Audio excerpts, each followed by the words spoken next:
बहुत समय पहले की बात है। हरे भरे खेतों और घने पेड़ों से घिरे एक छोटे से गांव में एक गरीब किसान रहता था। उसके पास एक गधा था जो उसका सबसे बड़ा सहारा था। किसान अपने गधे से बोझ ढुलवाता, खेत से घर सामान लाता और कभी कभी बाजार तक ले जाता। गधा सीधा सादा था, लेकिन गांव वाले अक्सर उस पर हंसते थे। वे कहते, अरे गधा है, अक्ल कहाँ से आएगी। लेकिन कोई नहीं जानता था कि उसी गधे की अक्ल एक दिन सबको हैरान कर देगी।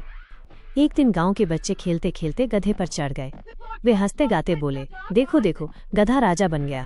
गधा चुपचाप सब सहता रहा, लेकिन अचानक उसने अपनी पूंछ हिलाई और एक जोर की ढींचू की आवाज लगाई।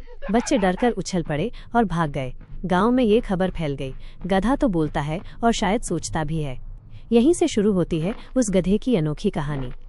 किसान उसे कभी कभी सूखी रोटियां देता और थोड़ा सा चारा, लेकिन गधे का मन हमेशा यही सोचता, काश मैं भी अपनी अक्ल से कुछ कर पाता ताकि लोग मुझे बेवकूफ़ ना समझे।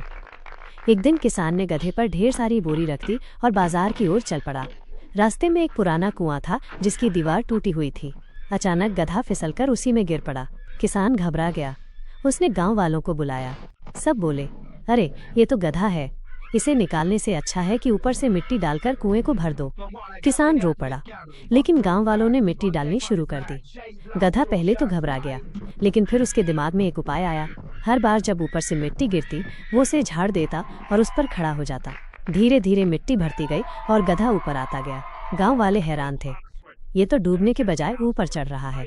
आखिरकार गधा कुएं से बाहर निकल आया। सब लोग ताली बजाने लगे।